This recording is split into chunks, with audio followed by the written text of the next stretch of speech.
Tenu avec l'ambassadeur du Mali au Nigeria, Mahaman Amadou Maïga, nous parle ici des efforts consentis par le Nigeria. Depuis l'éclatement de la crise, le Nigeria s'est beaucoup investi du côté du Mali dans les différents volets, que ce soit au niveau de la solution de la crise au niveau institutionnel qu'au niveau sécuritaire. Bon, en ce qui concerne le niveau institutionnel, le Nigeria est co-médiateur avec le Burkina dans le cadre de la crise du Mali. Donc, ils ont beaucoup contribué à la solution de la crise. Au niveau sécuritaire, ils ont également beaucoup contribué au niveau de la CEDEAO pour la mise en place de la MISMA, dossier qu'ils ont défendu tant au niveau de l'Union africaine qu'au niveau des Nations unies, ce qui a permis la mise en place de la MISMA. Et ils ont contribué à hauteur de 1200 éléments de troupes, avec la transformation également de la MISMA en MINISMA. Et également, ils ont également un contingent de 850 éléments actuellement au Mali. Donc, en ce qui concerne le volet humanitaire, là également, ils ont toujours accompagné. Au niveau de l'assistance humanitaire, ils ont apporté une assistance de l'ordre de 2 millions de dollars. Également, pour étaper nos casernes, ils ont fait une contribution de 5 millions de dollars. Au niveau du développement du Mali pour la construction post-conflit, ils ont fait une contribution de 2 millions de dollars à la conférence qui s'est tenue à Bruxelles le 15 mai dernier. Et la dernière étape qu'on vient juste de franchir, ça c'est au niveau des élections. Là également, ils ont tenu à nous accompagner. Ils ont fait une contribution en nature. Ça, c'est 22 véhicules 4x4. Je crois que vous avez suivi ça. La livraison a été faite au Mali avec 1 million de dollars et du matériel informatique. La réconciliation est en marche au sein de l'armée malienne, je vous le disais dans le titre. En effet, les forces armées et de sécurité se sont retrouvées cet après-midi à Kati pour réaffirmer à nouveau leur unité et leur souci commun à défendre l'intégrité territoriale de notre pays. C'était au cours d'une cérémonie présidée par le président du comité militaire de suivi de la réforme des forces de sécurité et de défense. Le général Amadou Aya Sanogo a invité ses frères d'armes au respect des normes et de la hiérarchie militaire, condition indispensable selon lui pour bâtir une armée républicaine et responsable. Nous reviendrons sur cet élément au cours de ce journal ou dans nos éditions de demain. Le monde a besoin de plus de reconnaissance à l'action humanitaire. C'est le thème retenu au Mali pour la journée mondiale de l'action humanitaire célébrée chaque 18 août. À cette occasion, le ministre de l'économie et de l'action humanitaire a adressé un message à ses compatriotes. Nous vous proposons ce message du ministre Mamadou Namori Traoré au micro de Ba Traoré. En cette journée de l'aide humanitaire, je voudrais attirer l'attention de toutes et de tous sur le fait que l'action humanitaire n'est pas notre finalité. Il nous faut dès à présent travailler à la résilience pour que très rapidement nos populations en détresse puissent retrouver le chemin de la production et de la réinsertion socio-économique. C'est le sens qu'il faut donner au protocole d'entente avec le gouvernement et énergie du Mali pour fournir gratuitement de l'électricité pendant 3 mois aux 3 régions du nord de notre pays. Outre la sécurité, fondement de tout développement, cela permettra aux opérateurs économiques et notamment les banques de reprendre leurs activités, à l'administration de se mettre au travail afin de fournir aux populations si éprouvées les prestations de qualité qui leur ont si longtemps manqué. Encore une fois, la solution à nos difficultés nous incombe. Voilà un message de félicitations avant de poursuivre ce journal.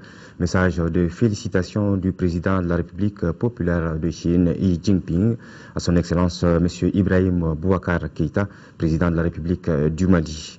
Excellence, c'est avec un grand plaisir que j'ai appris la nouvelle de votre élection à la magistrature suprême du Mali. Je tiens à vous exprimer au nom du gouvernement et du peuple chinois ainsi qu'à mon nom personnel mes chaleureuses félicitations. Je suis convaincu que le gouvernement et le peuple malien sauraient, grâce à votre conduite, s'unir comme un seul homme et créer une nouvelle perspective de stabilité et de développement au Mali malgré les nombreux défis et difficultés. La Chine et le Mali sont liés par une amitié traditionnelle profonde. Le Mali est considéré par la Chine comme un ami à toute épreuve et un partenaire de coopération important. Depuis l'établissement des relations diplomatiques il y a plus d'un demi-siècle, les deux pays s'en tiennent à une relation caractérisée par l'égalité et l'entraide et les fruits de leur coopération. Tous azimuts bénéficient aux deux peuples hautement attachés au développement des relations sino-maliennes. Je suis prêt à travailler de concert avec vous pour approfondir l'amitié traditionnelle sino-malienne et élargir activement notre coopération pragmatique afin de porter nos relations bilatérales à un niveau plus élevé, signé Xi Jinping, président de la République populaire de Chine. Et puis cet autre communiqué, l'Union pour la démocratie et le développement UDD félicite son Excellence El Hadj Ibrahim Boubacar Keïta pour sa brillante élection à la magistrature suprême. L'UDD saisit cette occasion pour remercier ses militantes, militants et sympathisants ainsi que l'ensemble du peuple malien pour la grande mobilisation et la maturité d'esprit dont ils ont fait montre. Malgré le démarrage difficile de la campagne agricole 2013-2014, les résultats sont prometteurs et la mauvaise répartition des pluies n'aura aucun impact sur la production agricole si la pluie continue à un rythme soutenu jusqu'en octobre. C'est l'avis des spécialistes et de certains paysans rencontrés ce matin au cours d'une enquête menée par notre équipe de reportage dirigée par Abdraman Maïga. La campagne agricole 2013-2014 semble prometteuse.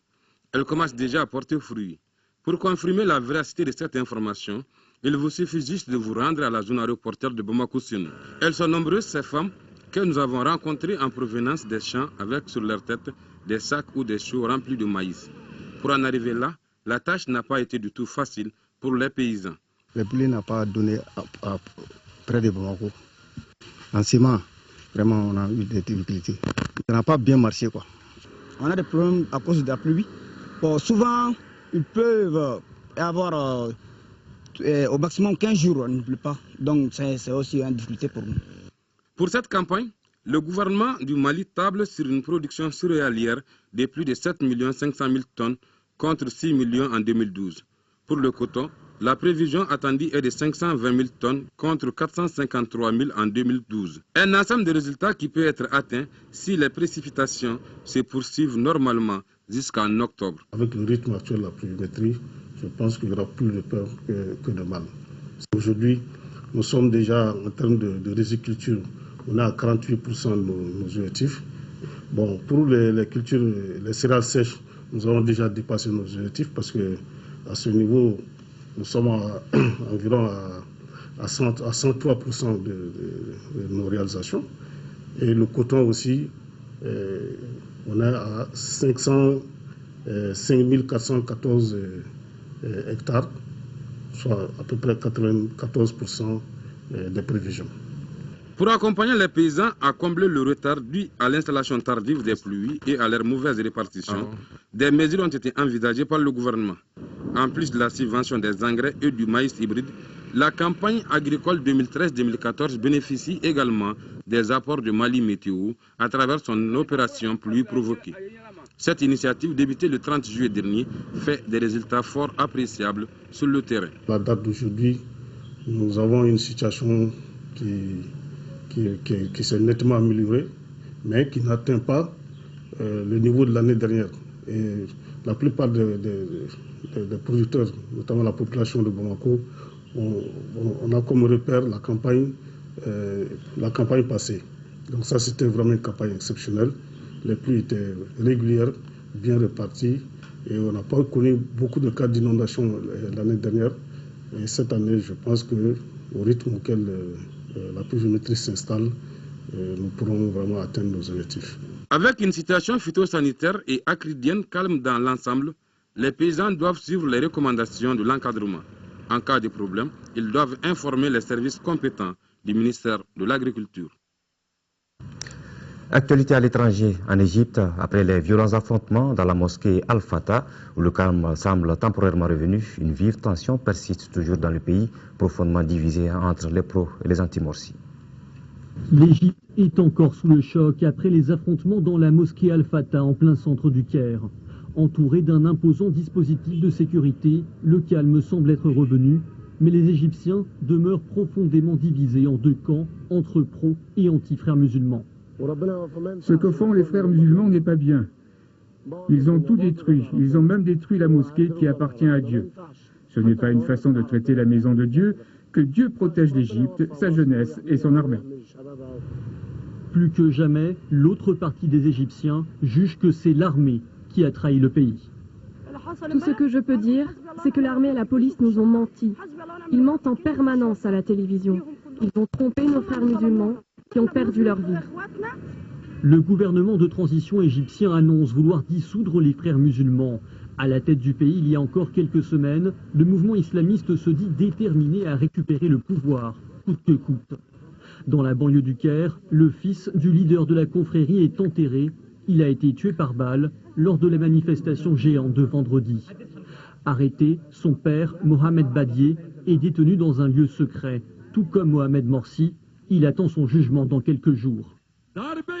À l'étranger, les condamnations se font de plus en plus fortes à l'encontre de l'armée égyptienne. À la tête des critiques, la Turquie, le Premier ministre Recep Tayyip Erdogan, proche des islamistes, fustige les militaires, mais aussi l'ONU et les pays occidentaux. Une position occidentale qui risque d'évoluer rapidement. L'Union européenne appelle à redéfinir d'urgence ses relations avec l'Égypte. Les États-Unis pourraient de leur côté revoir leur aide, estimée à 1,5 milliard de dollars par an. Au Sénégal, les religieux s'engagent dans la lutte contre l'excision interdite dans le pays depuis 1999, au constat que malheureusement, de très nombreuses jeunes filles sont encore victimes du phénomène, toujours en pratique dans le pays. La grande prière du vendredi s'achève dans cette mosquée de Dakar. Quelques fidèles restent pour écouter le jeune imam. Le thème du jour, c'est l'excision. Une pratique interdite au Sénégal depuis 1999. Et pourtant, 24% des fillettes sont toujours mutilées dans ce pays, selon les chiffres du dernier rapport de l'UNICEF. Le prêche d'Imam Samb est très clair, l'excision n'a rien à voir avec la religion. Il n'y a aucune preuve d'une quelconque obligation de l'excision. En plus de cela, s'ajoutent les difficultés que rencontrent les femmes excisées sur le plan de l'intégrité physique et de la sensibilité. Donc, cette pratique ne fait pas de bien aux femmes. Elle a sur le plan médical des conséquences néfastes. Je préconise donc qu'on l'arrête.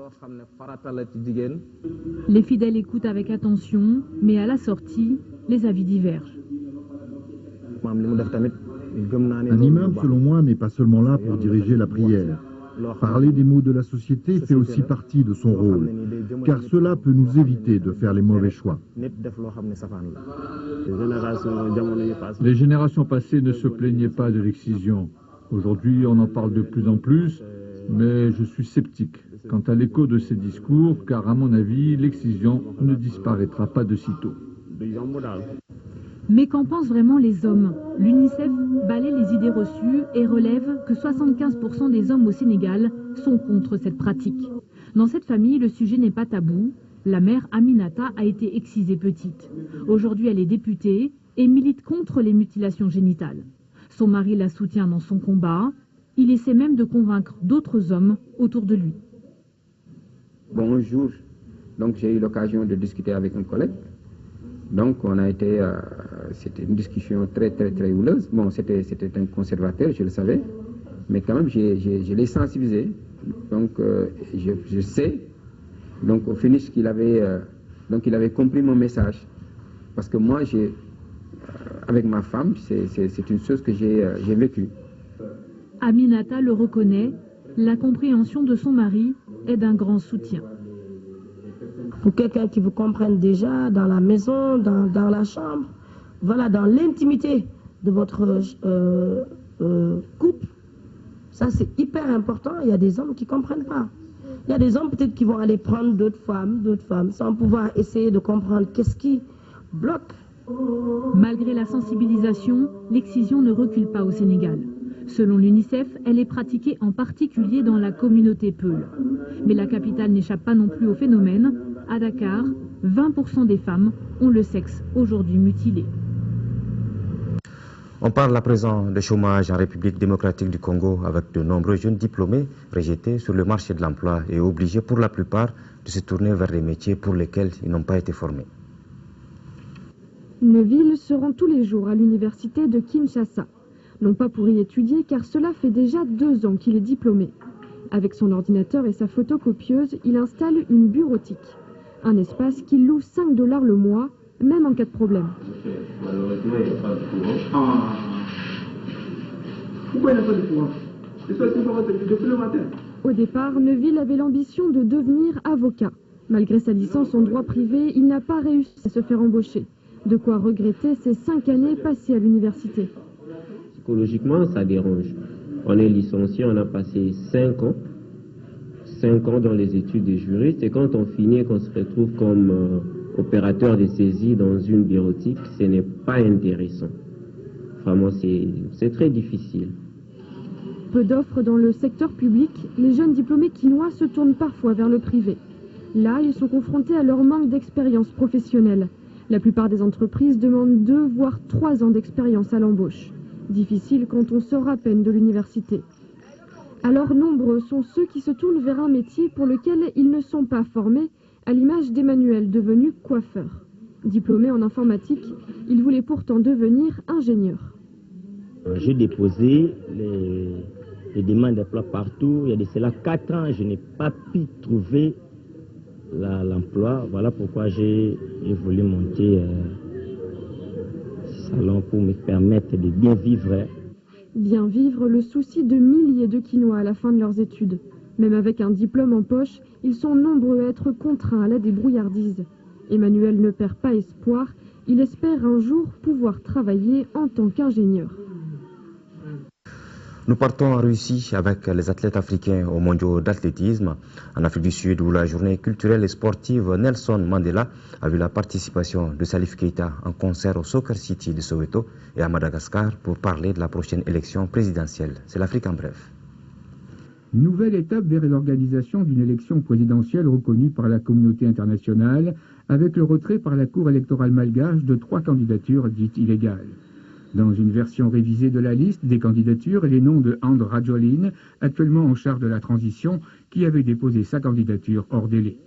L'amiral Didier Ratsirak, ancien homme fort qui présida le pays plusieurs décennies, et Lalao Ravalomanan, l'épouse du président destitué, pour cause de non-résidence à Madagascar 6 mois avant la date du scrutin. Un scrutin repoussé une nouvelle fois, aucune date n'est fixée. L'île attend depuis 4 ans cette élection présidentielle pour sortir de la crise politique.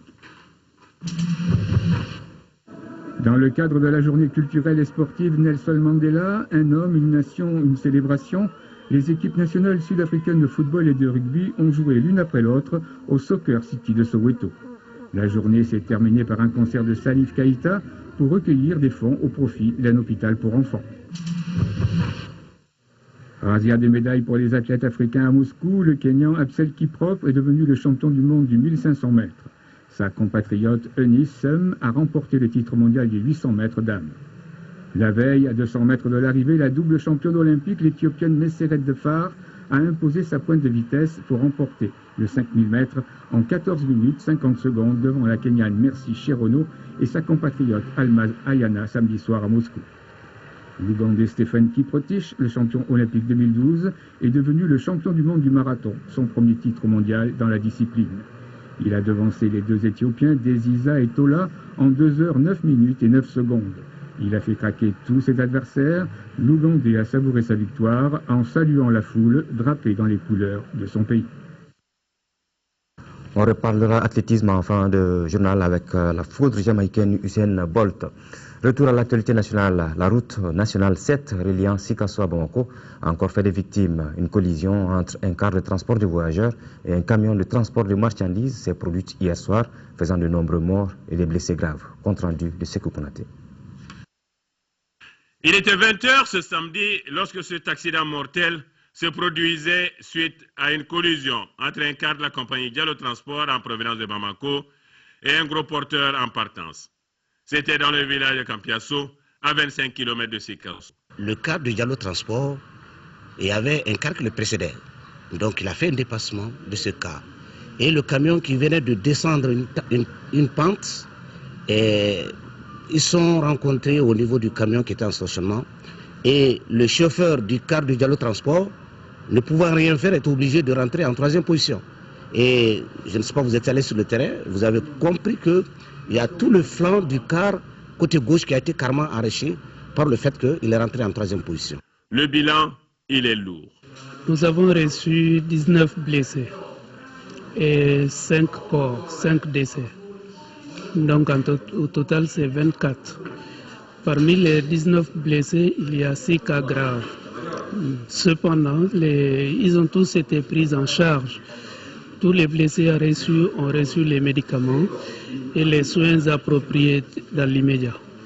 Aussitôt informés, malgré l'heure tardive, les autorités administratives et politiques se sont transportées à l'hôpital pour apporter soutien et condoléances. Je pense que chacun a une responsabilité dans ça, parce qu'il n'y a pas de raison quand même qu'à 15 km d'ici, ces camions durent en stationnement dans une position irrégulière.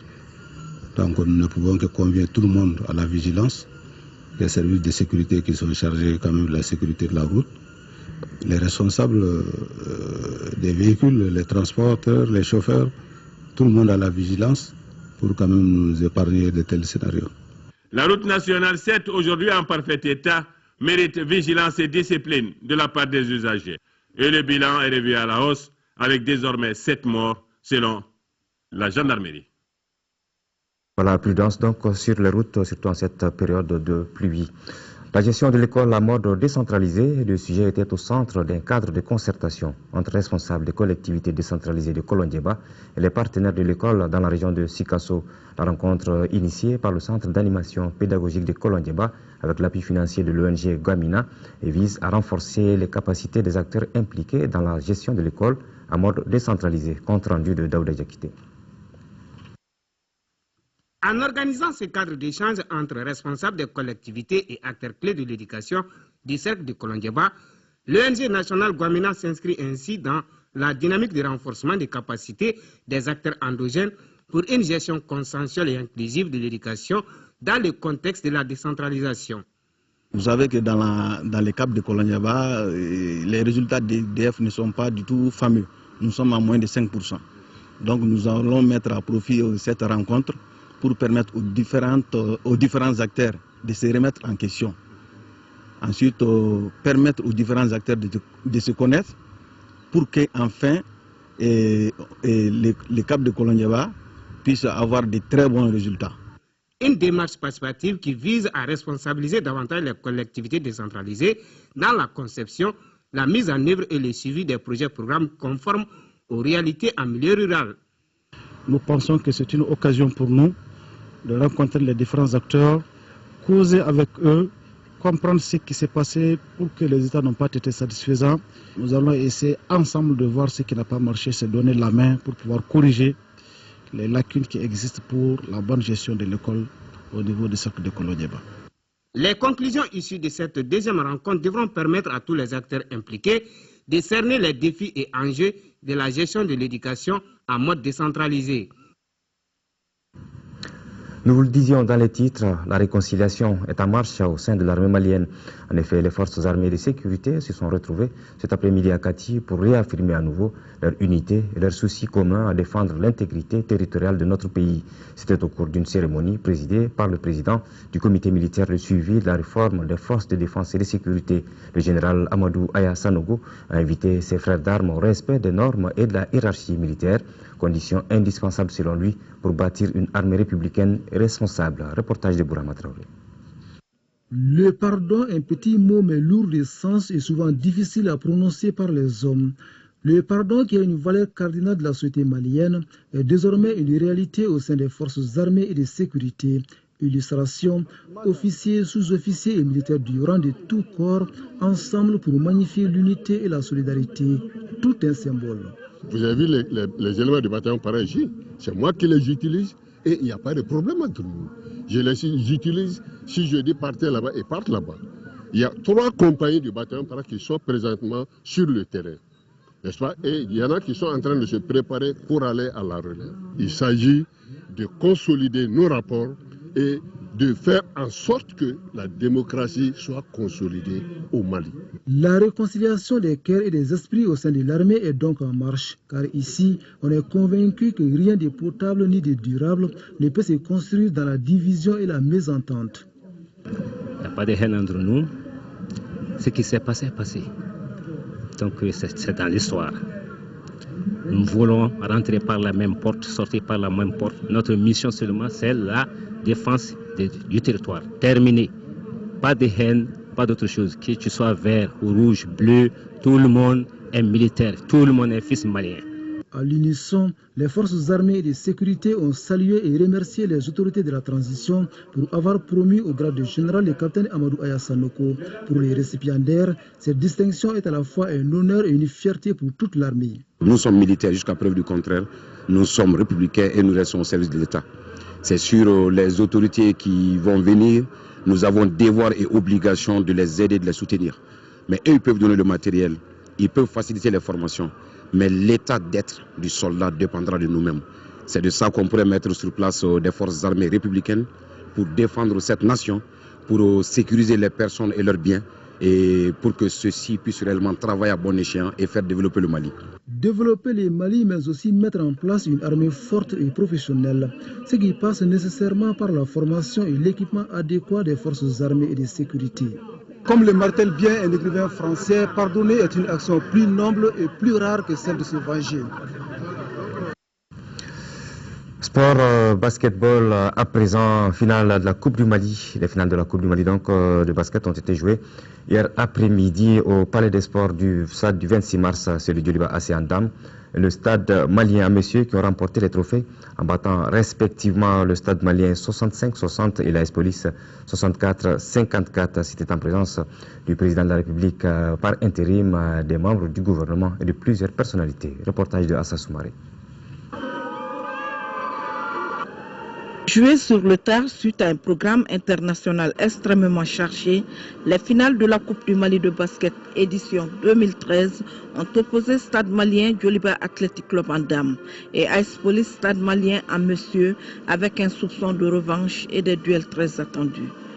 Nous avons reçu 2 finales jouées dans la très grande sportivité sous la présidence du professeur Djonkouda Traoré, président de la République par intérim. Après le coup d'envoi symbolique, un début très difficile pour les rouges du Djoliba et les dames du stade dans une plus grande disposition technique ont pris le match à leur compte. Dominant leurs adversaires dès les 3 premières minutes de jeu, 7-0, Fatmata Braïwe et ses coéquipières mènent le premier quart 12-4 avant de boucler la pause avec un écart de 6 points, 27-21. De retour sur le plancher, les 2 formations optent pour le pressing. L'expérience des stadistes permet de bousculer sérieusement les Djolibis, mais les protégés de l'entraîneur Mohamed Salia Maïga utilisent leur fougue juvénile à l'image de l'international cadette Djeneba Ndiaye qui devient le bourreau des stadistes. 47-40 pour le Djoliba à l'avant-dernier acte. Au temps de la vérité, la fatigue aidant les champions en titre, les rouges en profitent et vont tuer le suspense pour gagner 65-60, soit une différence de 5 points. Chez les messieurs, le choc AS Police en jaune, Stade malien a tenu toutes ses promesses. Dès le coup d'envoi, les 2 formations optent pour la victoire, mais l'AS Police a l'avantage des 10 premières minutes, 16-10. À l'entame du deuxième quart, les Bleus du stade commencent à poser des problèmes aux policiers. Mais grâce à leur combativité, ils sont maîtres du jeu à la pause 27-21. Si les policiers ont fait la course pendant les 2 premiers quarts-temps, les stadistes, eux, n'ont pas dit leur dernier mot. Ils vont prendre bien la situation en main et ne lâcheront plus prise, même si les policiers mettront un point d'honneur à vendre chèrement leur peau. 46-38 pour le stade au 3e quart-temps. Le stade imprime un rythme de jeu pour s'imposer devant ses militaires très volontaires et il a fallu toute la panache des pivots stadistes pour enlever le gain de la partie 64-54. Ainsi donc, le Djoliba Dame et le Stade malien garçon s'adjugent les trophées Coupe du Mali des mains du professeur Diankouda Traoré, président de la République par intérim. Voilà, comme promis, on reparle athlétisme avec les championnats mondiaux qui viennent de prendre fin en Russie. Et comme on s'y attendait, le sprinter jamaïcain Usain Bolt a su planter tous ses adversaires sur les 100 de 100 mètres et le relais 4 x 100 mètres et devient le roi du sprint mondial. Al-Jumatina. Bolt, supersonique pour aller rajouter une médaille d'or. 37, il ne va pas le record des championnats, mais la médaille d'or n'échappe pas à la Jamaïque. Les lampions sur la 14e édition des championnats mondiaux démarrés le 10 août se sont éteints ce dimanche. À l'issue de la compétition, un homme a fait parler de lui, le Jamaïcain Usain Bolt. Au sommet du sprint planétaire depuis 2008, le Jamaïcain vient de marquer de son empreinte les mondiaux de Moscou. Après son sacre sur les 100 et 200 mètres, il vient de réécrire une autre page de sa riche et grandiose carrière, en permettant à son pays de remporter le relais 4 x 100 mètres en 37 secondes 36. Face aux Américains impuissants qui n'ont fait que constater les dégâts. À 27 ans, Usain Bolt rejoint le panthéon des champions du monde avec 8 médailles d'or. Et d'ores et déjà, on peut dire que le sprinter jamaïcain a la possibilité de devenir l'athlète le plus titré de toute l'histoire des mondiaux, en dépassant les Américains Carl Lewis, Michael Johnson et Allyson Felix. Ankadje Kabin Kelema, c'est le titre phare de l'album sur lequel l'artiste Tchekoura Kone travaille actuellement. Il appelle ainsi à la paix. Celui qu'on appelle Aziz Wonder a croisé la musique reggae, le mouvement Rastafari lors de ses nombreux voyages. Le mélange de reggae et de musique traditionnelle est son style qu'il appelle Body Soda. Voici un dossier sur cet artiste, dossier réalisé par Cheikh Omar Sangari. Shupiri Yoyiri, Dion Karanao Yade, Yabea Yirme, Irakian. Yoyiri! Région de Sikasso, cercle de Kadjolo, village de Fourou. C'est ici qu'a vu le jour un des icônes du reggae malien, du nom de Tchekoura Kone. À l'époque, le Mali vivait la ferveur de son accession à l'indépendance.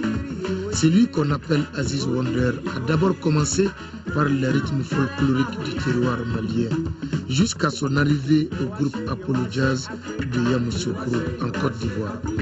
C'est là qu'il croise sa musique de prédilection, le reggae. Déjà, 78, 77, je suivais un orchestre qu'on appelait Apollo Jazz à Yamoussoukro, Côte d'Ivoire. Et puis ensuite, dans ce même orchestre-là, il y avait des Ghanéens musiciens reggae qui sont venus signer un contrat avec l'orchestre. Donc à partir de là-bas, le Apollo Jazz, directement, moi j'ai embrassé le reggae à partir de là, quoi. Aziz Wonder a voyagé de par le monde. Il a même séjourné en Jamaïque de 1984 à 1989. À sa passion pour le reggae vient s'ajouter son adhésion au mouvement Rastafari. Un Rastaman doit être bon, gentil, sociable, aimer son prochain. Après son périple mondial, le ghettoman revient au pays pour développer un reggae particulier, alliant les rythmes et harmonies traditionnelles mandingues au roots, rock, reggae des Caraïbes. Ce qu'il appela le reggae Body Soda. Beau comme Boyiri, une danse de Sikasso, Di comme Didadi de Bogoni, So comme Sogonikou ou Da comme Dansa de Kai. Dans son nouvel album attendu en octobre, Aziz Wonder appelle les Maliens à la retenue. Peace and love. Moi je dis, en Bamara, Haklima ou Kamiri, Haklinda ou Kamiri. Parce que, si tu veux, nos aïeux en Bora Mogomoula, ils ont tous œuvré, ils ont tous aimé ces Mali-là, dans le patriotisme. Et si tu vois, aujourd'hui, la division, la guerre un peu partout, je demande seulement, dans cet album, il y a un titre que j'appelle Angadien Kabin Kelema. Angadien Kabin Kelema, Malikoina. anga jenka benkelema malideo yo anga malibai tenason katila abada anga malibanie mabashi jamana Tchekoura Koné a 4 albums à son compteur, dont Chama Chama, Geleya, Troubleman et Tcheba et Babeba. Ses nombreux voyages l'ont rendu sage et il sait transmettre la force de son expérience à travers les paroles de ses chansons.